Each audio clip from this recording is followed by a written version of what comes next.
Namaskar, Adab, Sat Shri Akal, welcome, Pranam, and hello. My name is Ravikant Sharma, and welcome you all to my channel Soul Physics. This video is dedicated to 12th graders, and this video is obviously a continuation of part of my previous video. In my previous video, I had discussed vectors form of Coulomb's law, and in this video, I'm going to take a numericals based on Coulomb's law. So if you haven't seen my previous video, the link of the video will be available in the description. You can go and click on it. So without wasting your time, let's get started. Numerical start करने से पहले मैं एक basic चीज आपसे discuss कर लेना चाहता हूं कि प्रीवियस वीडियो में मैंने एक चीज बहुत हाईलाइट करके बताया था कि कूलम्स लॉ उसी केस के लिए वैलिड है when you consider a charge as a point charge bodies, है ना। अगर चार्ज को अगर पॉइंट चार्ज कंसीडर करके चलते हो तो उसके ऊपर जो फोर्स ऑफ अट्रैक्शन या रिपल्जन लगेगा that will be a simple expression F equals to K Q1 Q2 upon R square, ठीक है।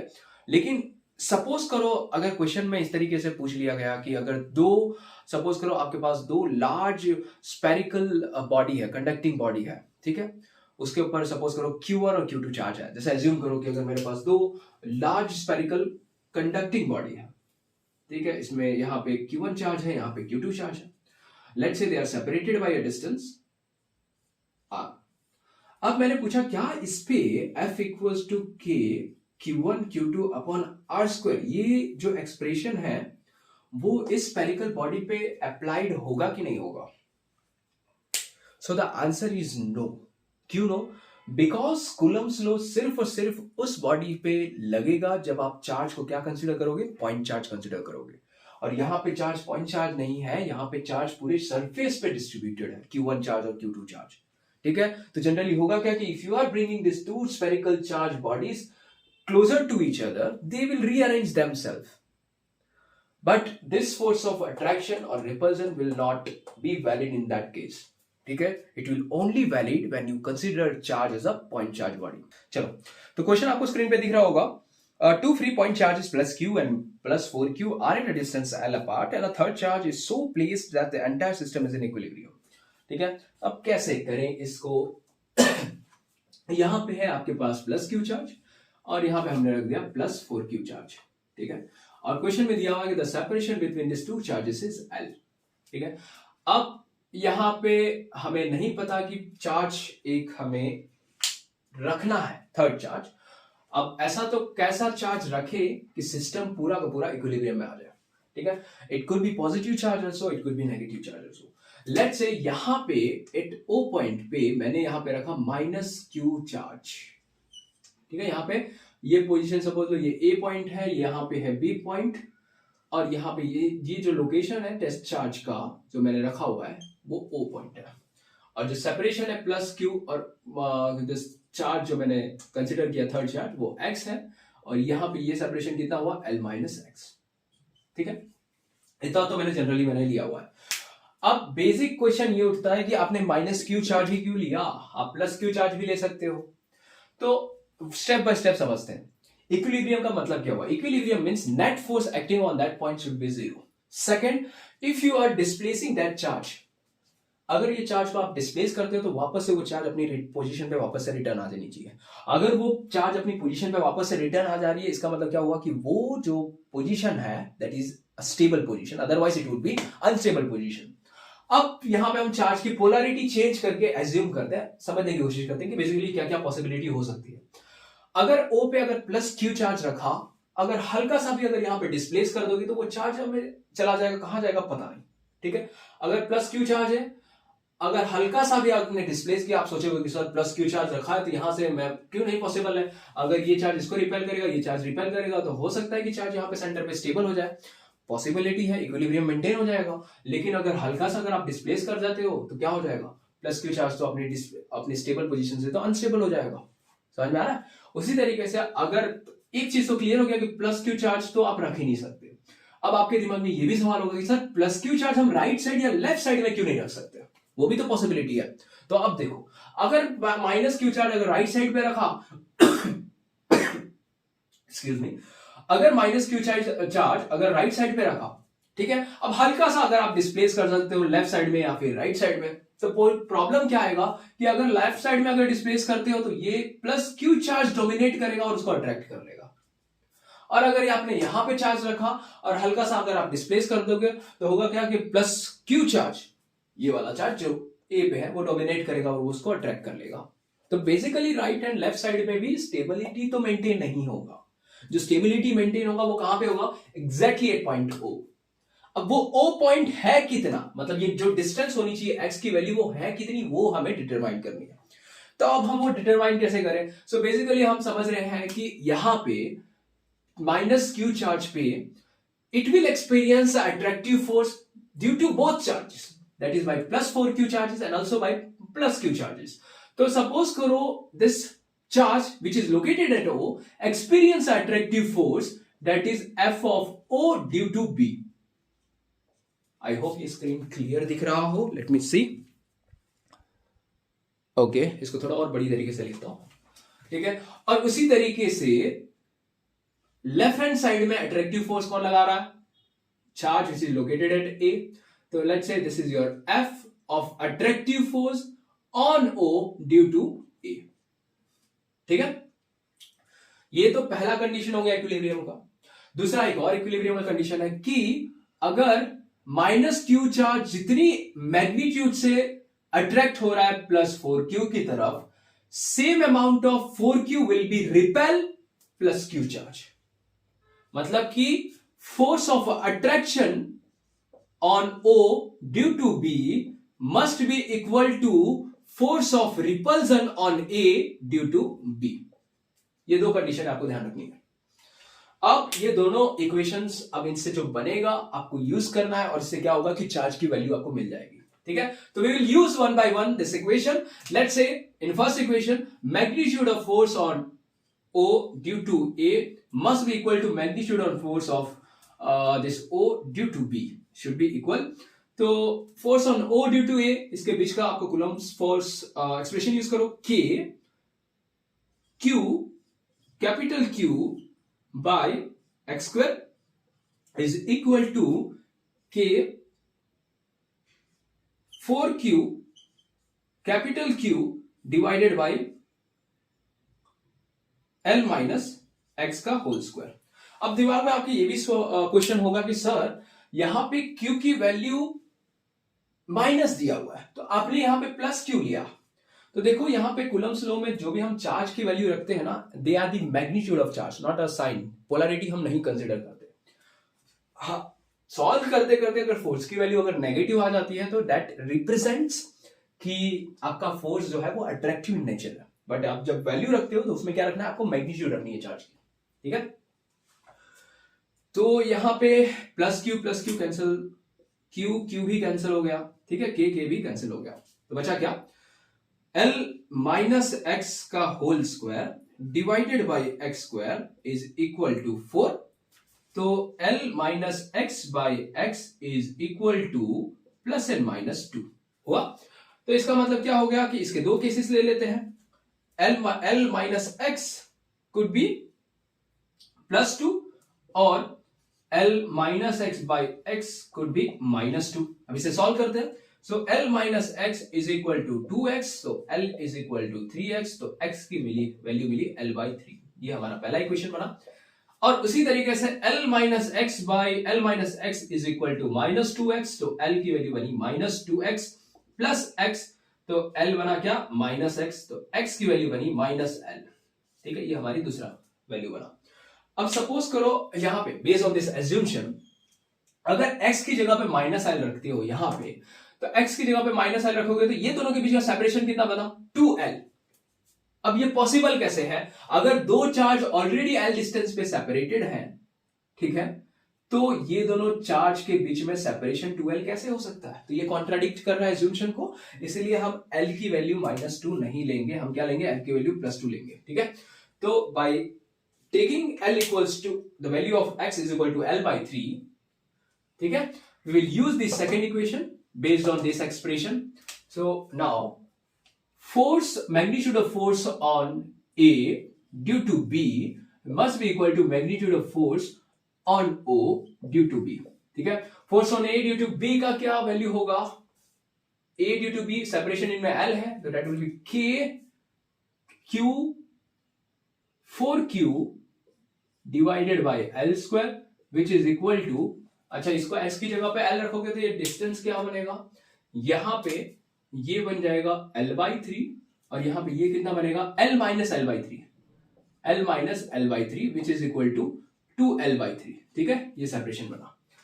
तो ये हो जाएगा K इन दोनों के बीच का capital Q into 4Q divided by 2L/3 का होल स्क्वायर, ठीक है। सो K तो कैंसिल हो गया, यहां पे Q भी कैंसिल हो गया, 4 भी कैंसिल हो गया, और कुछ बचा, और तो कुछ नहीं बचा। So we will get the expression, यहां पे देखो L स्क्वायर भी कैंसिल ही हो जाएगा, यहाँ पे L स्क्वायर कैंसिल हो जाएगा, चलो कर लेता हूं नहीं तो कंफ्यूजन हो जाएगा।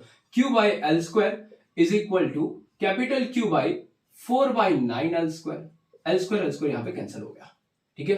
तो Q की वैल्यू क्या बनी, Q is equal to 9/4 times of Q, ये बन गया हमारा चार्ज, ठीक है। So this is the magnitude of charge with a polarity negative, and this amount of charge we will be placing at a distance of L/3, ठीक है। तो ये पहला एक्सप्रेशन हमारा आ गया।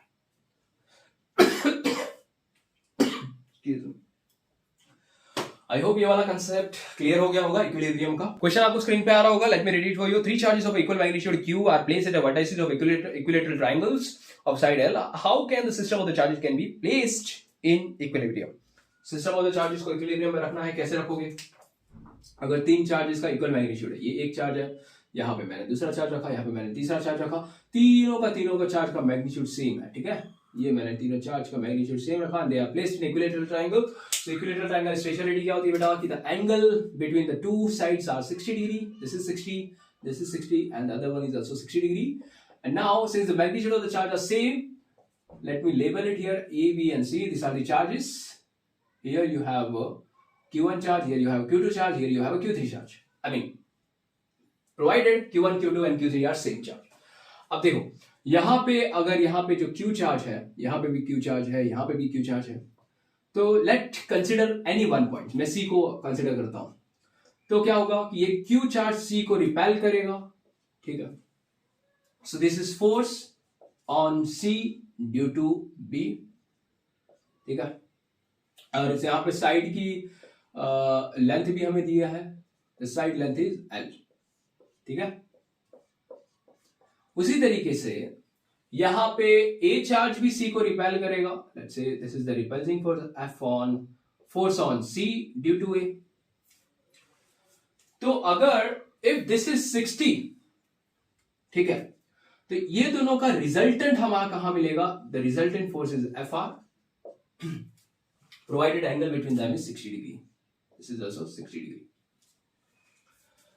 अगर यहां पे इन दोनों फोर्स का रिजल्टेंट यहां पे लग रहा है, तो अगर सिस्टम अगर इक्विलिब्रियम पे है, तो there must be some charge lies at the centroid of the triangle, ताकि वो चीज बैलेंस हो जाए, ठीक है।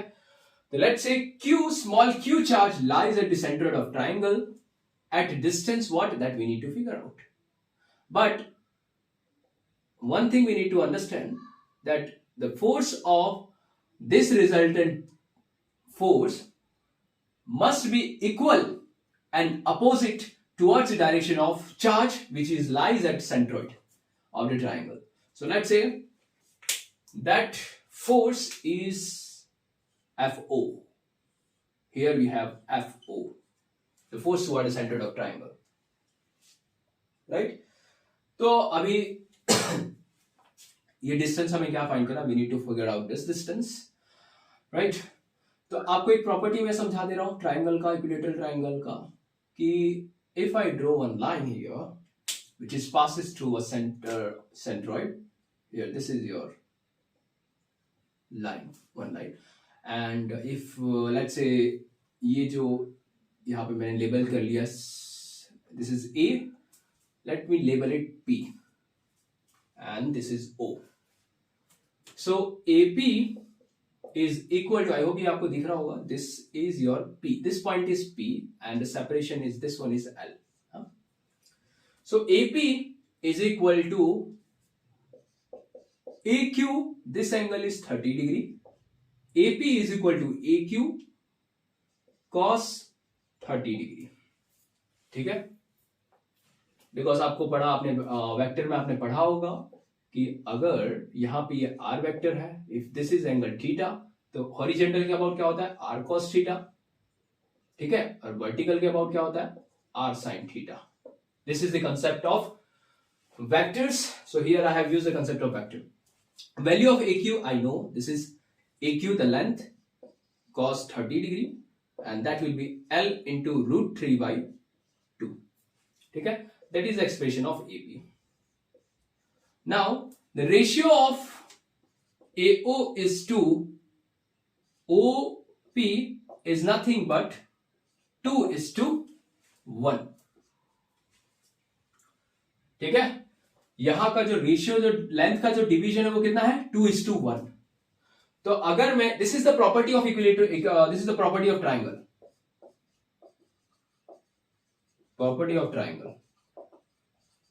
ये जो लेंथ जो डिवाइडेड होती है वो 2:1 में डिवाइड होती है. इसका मतलब क्या हुआ, the length of AO is 2/3 and length of OP will be 1/3.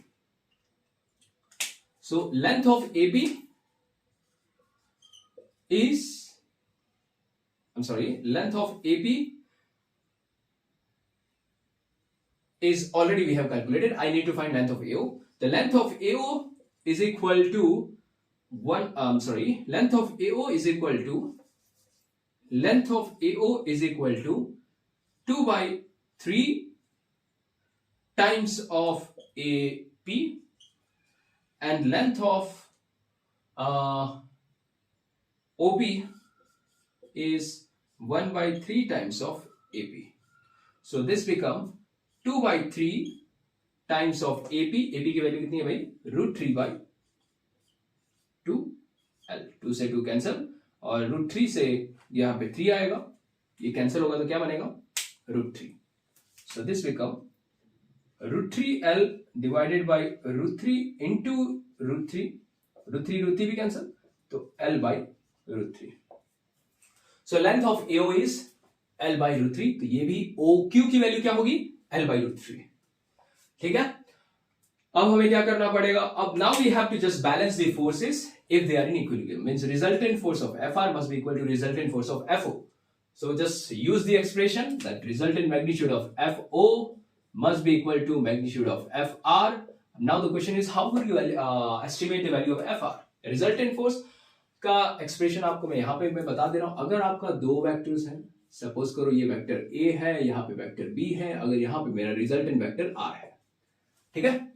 अब let's say the angle between this is theta.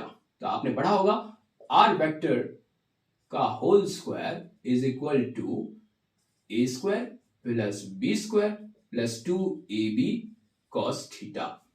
ठीक है, तो वही कॉन्सेप्ट हमें यहां पे यूज करना है. If FR is the resultant vector between this two vectors, so FR become FR का whole square is equal to individual vector का square, that is FCB square plus FCA square plus 2 times of FCB FCA into cos 60 degree, right? So if you solve this, now remember FCB and FCA are in same in magnitude. Because why they are same? Because charge same है, distance भी same है, तो magnitude तो same होने वाला है. ठीक है, so let's say the magnitude is F.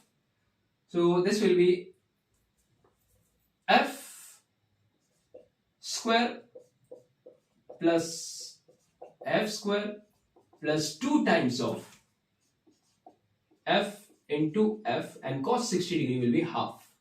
ठीक है, 2 cancel हो गया. So overall we get FR resultant force whole square is equal to 3 times of F square. So that means your FR the magnitude of Fr is under root 3 times of F. ठीक है, this is the expression of resultant force and that is root 3 times of F. ठीक है, now we need to determine the expression of here FO as well as the value of F. So I can determine the value of F. The value of F is nothing. F is nothing but is equal to F of this BC, and that is equal to the magnitude of F AC. Right? Here I have written what? FCA and CB and BC all are same. Okay? Don't get confused. So this value is K, the charge Q square divided by distance between them, L square. This is the value of F. Right? F is equal to KQ square by L square. Now we need to determine the value of FO. So FO is equal to K times of charge Q into capital Q divided by distance between this O and C. OC is equal to AO, which is equal to OB. So here I will write OC whole square K capital Q by OC. Now the value of OC I have just determined, that is equal to AO, that is 2 by 3, and here, yeah, this one, L by root 3.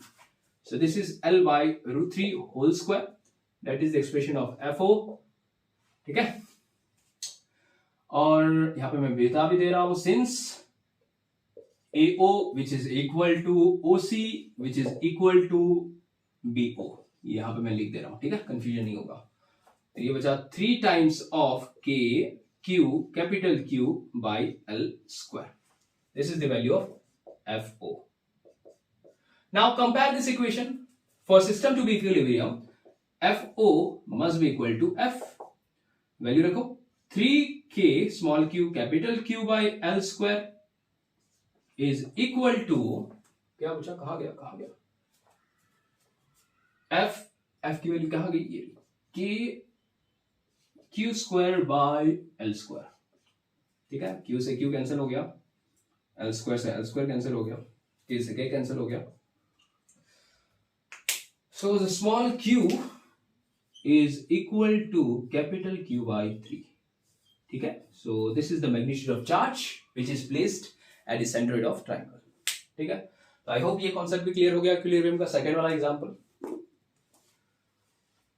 तुरंत लिख लीजिए pause करके, तब तक मैं video की clarity देख ले रहा हूँ. Okay, all are good, fine.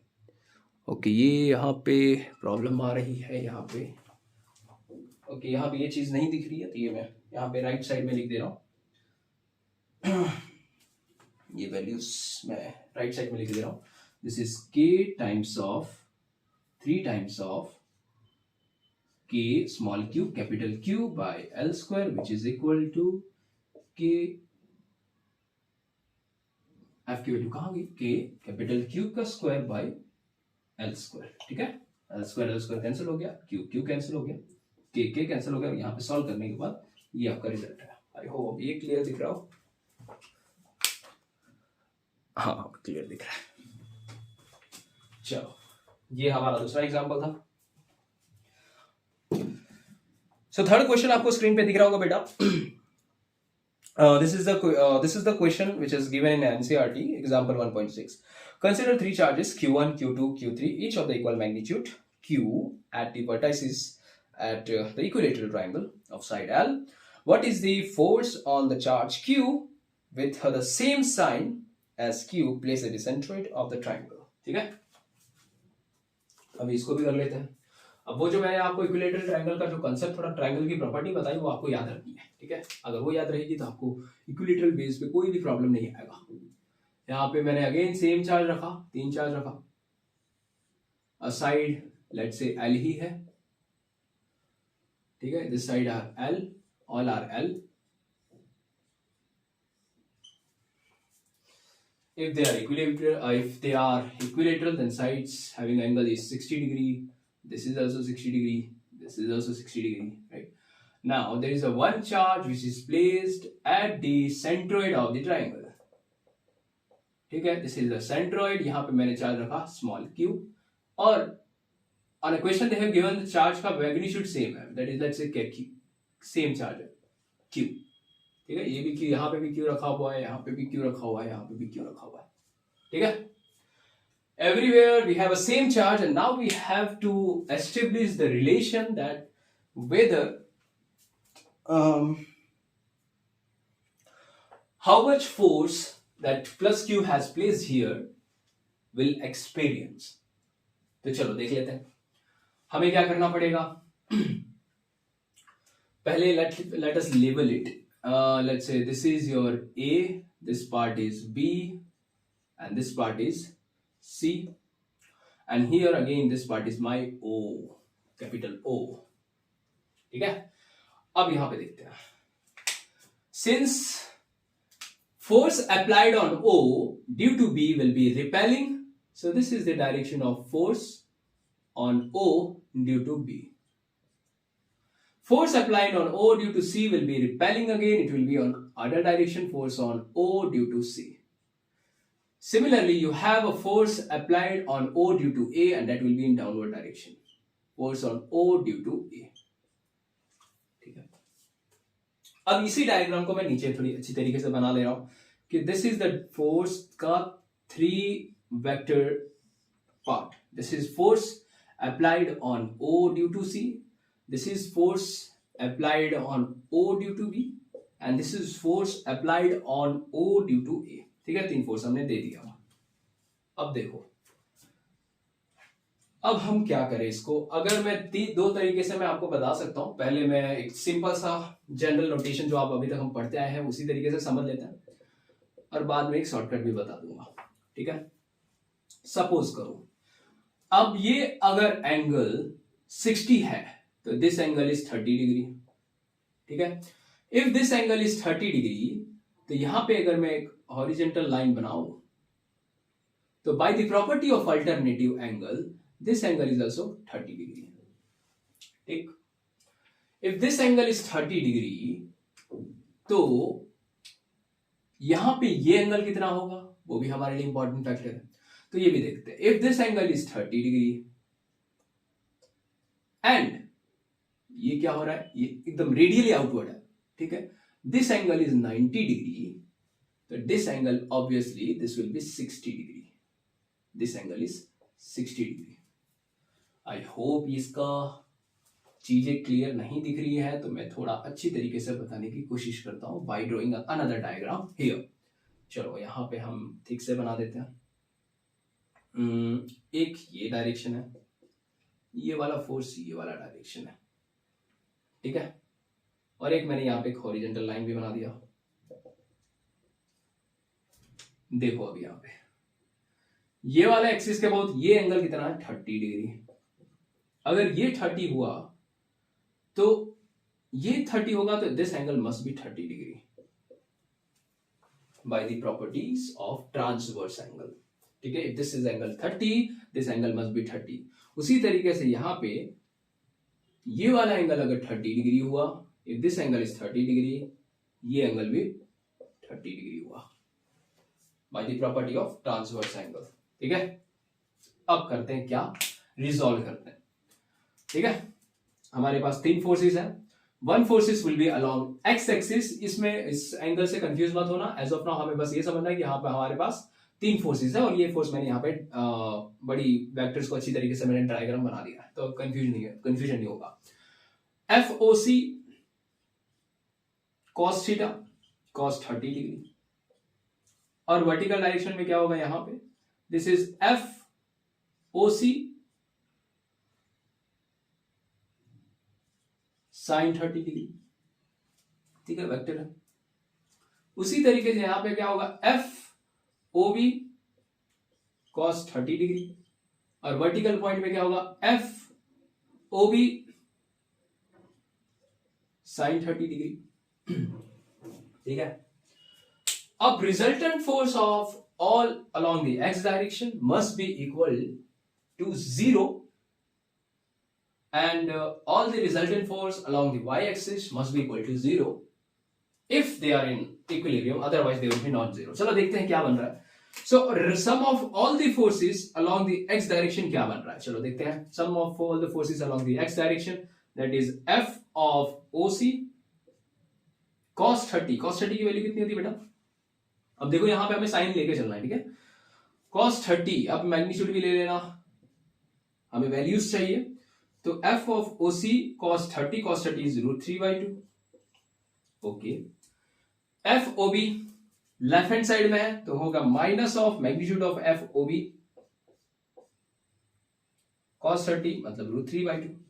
अब f OB और f OC की वैल्यू क्या होनी चाहिए? देखो OB और OC की वैल्यू सेम रहेगी, ठीक है. बिकॉज मैंने प्रीवियस वीडियो, अभी इसके प्रीवियस वाले क्वेश्चन में मैंने करवाया था कि AO is equal to OB is equal to OC which is equal to nothing but L/√3. ये पार्ट मैंने अभी करवाया, जस्ट करवाया, ठीक है. तो सेपरेशन तो सेम हुआ और मैग्नीट्यूड भी सेम हुआ, which means here the magnitude f of OB is equal to f of OC which is equal to f of OA. Magnitudes are all same. इसका मतलब मैग्नीट्यूड भी सेम है और √3/√3 कैंसिल हो गया, तो all the forces along x direction तो हो गया 0. Similarly let's do what will be the value of force along y direction. Sum of all the forces along the y direction क्या बन रहा है?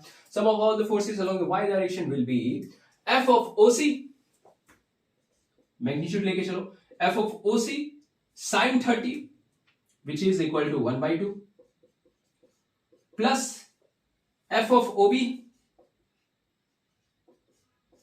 sin 30 again that is 1/2 और क्या बचा? Minus f of OA